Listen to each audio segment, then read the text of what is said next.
Welcome back to the Rich Eisen Show, where to get here, I took Santa Monica Boulevard and then the 405 South all the way to the Imperial Highway West, hung a left, and then got into the garage here on the campus of AT&T. Good route. I got completely lost, dude. I got on Douglas, and I went around. I did a whole big loop, dude. Yeah.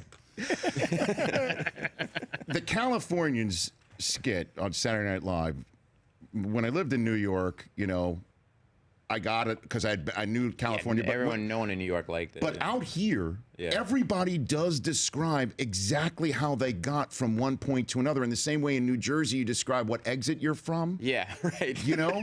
That's a perfect way of putting it. Yeah, it's so spot on, Bill. Yeah, I know. That was, and it's never giving directions.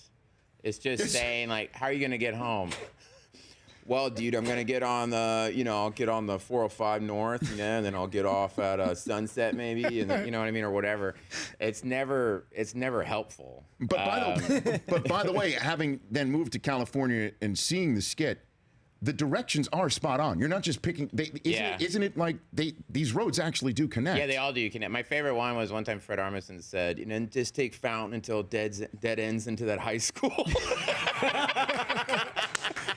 And he had changed. I feel like that was something he changed between dress rehearsal and air, because Fred was always trying to make me laugh during that sketch. So he would put in things that I hadn't, because I'm a soft touch, I laugh very easily. So who's the one that gets you to laugh easily? And anything, any movie you've done, any Fred. I mean, we do that show Documentary Now, and he just knows. I mean, everything he does.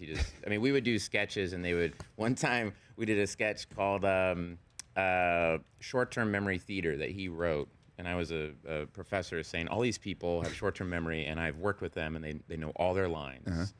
And now I will prove it, and I'm in the play. And then the joke is I sit down, and immediately everybody, it's Vince Vaughn, no one knows their lines. And I have to keep prompting them. I'm like, hello, honey, how are you? And it's like, I'm fine, dear, And it was this great thing where I went, whatever Fred says, mm-hmm. he has to say like what I say. He has to repeat what I say. Mm-hmm. So I was going to mess with him on air. I was going to say things that he would have to repeat. And Fred just knew that I was going to mess with him somehow. So he came in, and it's on air. You can find this. He came in, and his character, for some reason, was wearing a giant, like, really puffy New York Giants jacket. And this thing's set in the 40s. Mm-hmm. And he came in, and he went like this, with this jacket on, and I just lost it. I just fully lost it. So then you could not mess with him. No, I couldn't mess with him, and then he just had this jacket on, and you didn't know he was coming in with the Giants? No, I had no idea he was going to come in with this jacket. It was like, jerk. He got right back. Yeah, he got right back at me. Right back at you. That sketch came from me and Fred and Kenan Thompson. We would all sit around the table where we do the big read through, and Lauren Michaels is always late. And we would sit there, and before we read sketches, we'd be like, "Hey, man, just get back from LA?" And he goes, "Yeah." And I go, "How did you get to your hotel?" And Fred would be like, "Oh, dude, I take Seward, right? You know where Cat and the Fiddle is? So I would take that all the way to, we would always do these characters." And then he and this guy, James Anderson, they made it a soap opera. And that's how it became the California. So did Lauren like that on the spot, or? Yeah. That was one that it immediately people liked. Because we have a friend out here that all of us have, the two Chris's have come across. I've got a really good friend out here who's a manager in the business.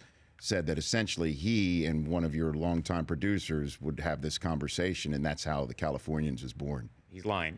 A giant lie. I don't know who this guy is.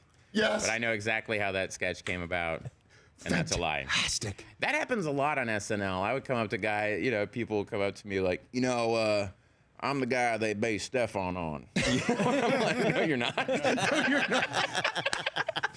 Yeah, dude, they came up. That was me. They came up with me. I know all the clubs in New York. And I'm like, no, dude, don't do that. It is not That you. is clearly not you, man. The Rich Eisen Show, weekdays at noon Eastern on Audience.